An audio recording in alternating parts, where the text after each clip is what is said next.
Okay, we're back in the back room, which is filthy. I really need to clean this up back here. But anyway, we'll go ahead and clean up the screw and these other posts. You can see where the electrolysis work. This is clean metal. There's no rust. It's just stained, and that'll come right off. And we got a little bit of rust. Here. So to clean that, we got a couple options. We can throw it back in the tank and clean it off, or you can mount one of these cupped wire wheels to your angle grinder. You can see there's not much left of this one. Couple different sizes, different styles. These are just cheap ones from Harbor Freight.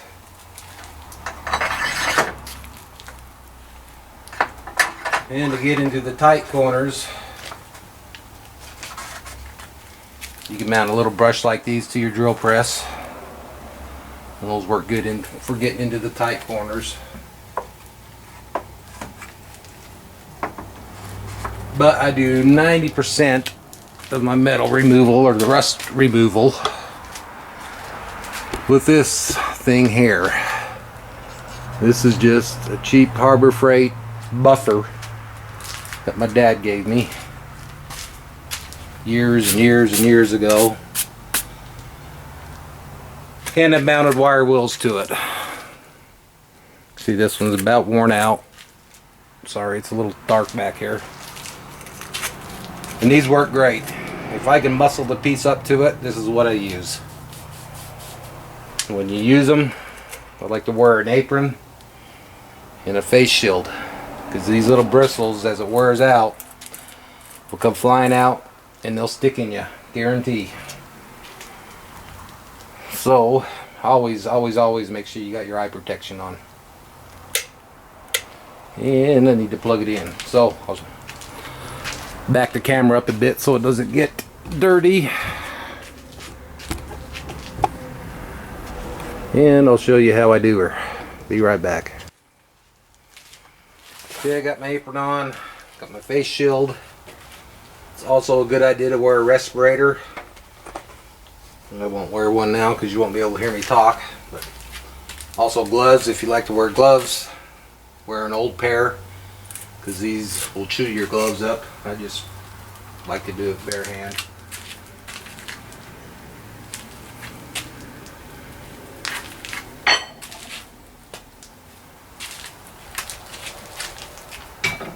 I forgot to plug that in.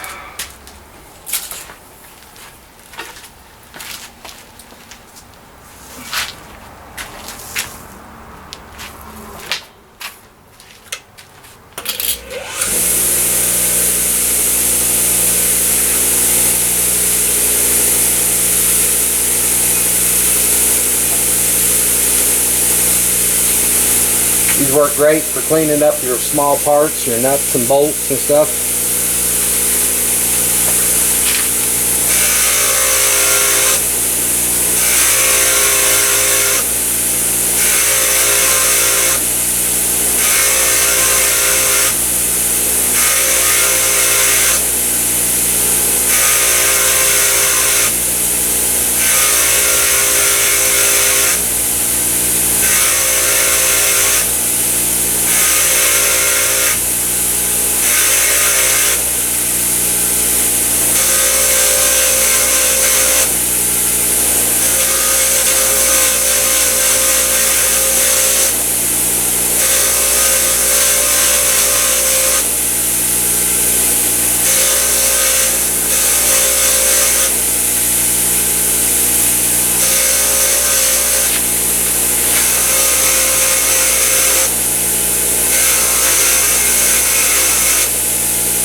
So you can see how well that works.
Looks pretty good. A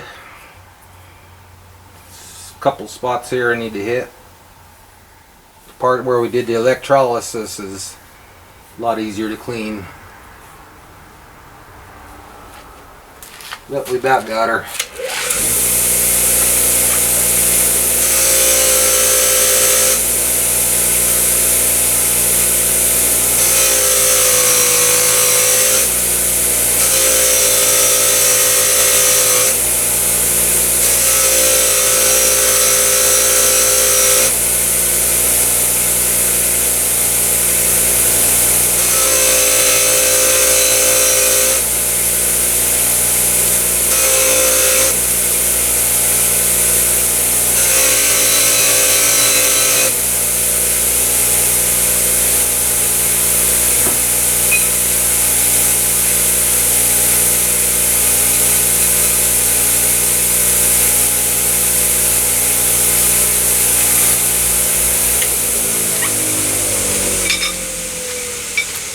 There you can see the difference between the two. What we started out with and what we ended up with. And that took, what, 5-10 minutes? So pretty simple. I'll go ahead and clean this one up off camera and we'll be back in a sec.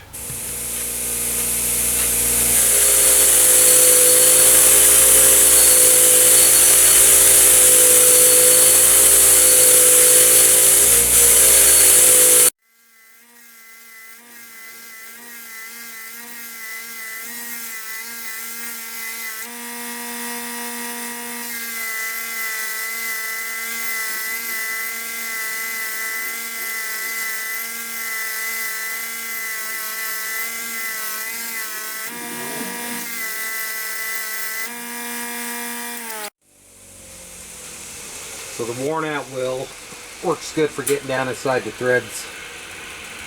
The newer one doesn't do as well. It works good on the outer surface, but a worn out one like this one, just thinner, fewer bristles, so it gets down inside the cracks and grooves better. So that's usually why I always have a worn out one and a good one. You can pick them wheels up at Harbor Freight. I hate Harbor Freight, but for some things, disposables, can't beat the price and they work good. And I do have a few Harbor Freight tools, but there's stuff that my dad's given me. He loves Harbor Freight. Alright, so we got these three cleaned up.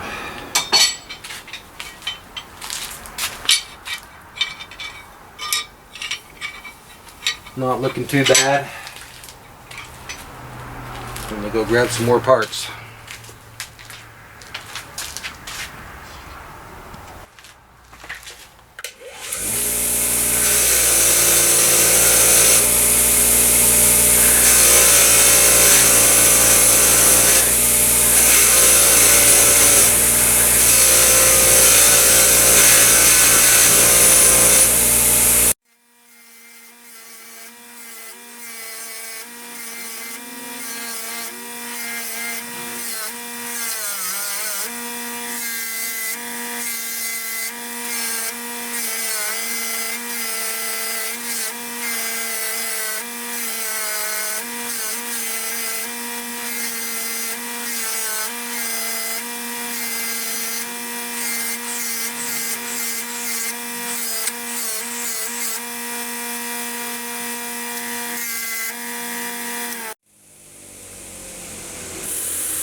So for removing paint, these will work great. When you're using these, if they start working good, stop removing the rust and paint, take them off and flip them over. These bristles will lay down and it's all in one direction after a while, so when you flip it, the things will cut like crazy.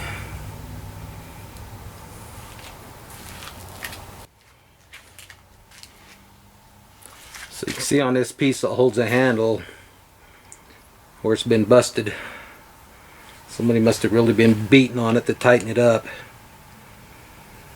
But it was done a long time ago because it's got paint in there. So when they did it, it was the original gray color. Then they painted the whole thing yellow.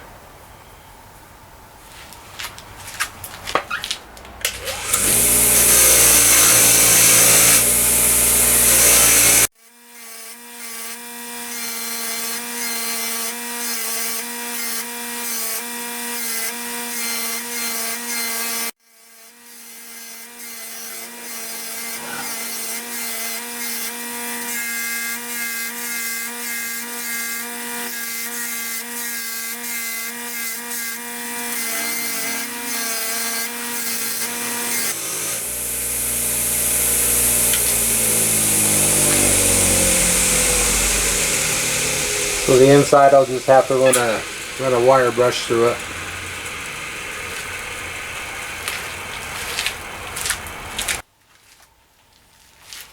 So this handle, I'm just going to go throw that back in the electrolysis tank.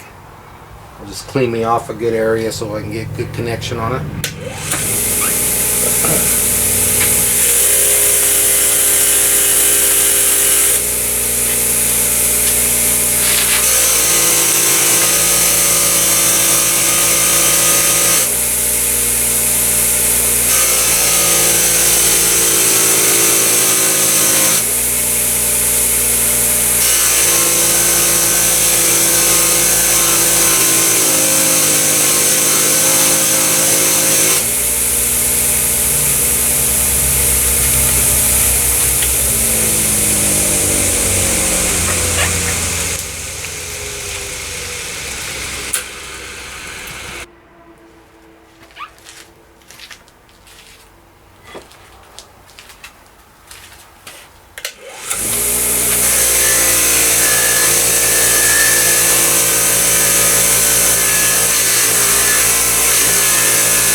So unfortunately, what I thought was a casting flaw right here is not. It's a crack.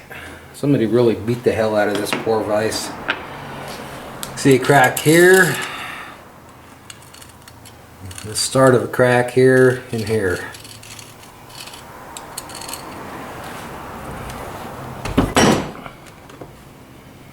On the underside, see it running here, here. Right there. And that one you can't really see. So what I'm going to have to do, I'll do a stop hole here and here. So I'll just drill it out with me. Get the drill bit, about an 1/8 inch hole. It'll keep it from cracking. Do the same here and here. Then I'm going to have to grind it. Grind a V notch in it. I'll grab some nickel rod and weld it up. Fortunately, this will not fit in my forge to heat it up, but I think it will fit in my heat treating oven. So I need to look it up. It's been a while. I think it's 400 degrees. Well, I'll preheat that to 400 and then we'll weld it. But that's going to be part 3. I still need to get the little dog out of this. It's stuck in there pretty good. So I'll have to do the same thing as I did with the handle. Just heat it, cool it, heat it, cool it. Keep putting penetrating oil on it. Eventually it'll come loose. Okay, we're going to call it an end to part 4. At least I think that's where we're at. I'm starting to lose track. Anyway, stay tuned for part 5. Thanks for watching, guys. Bye.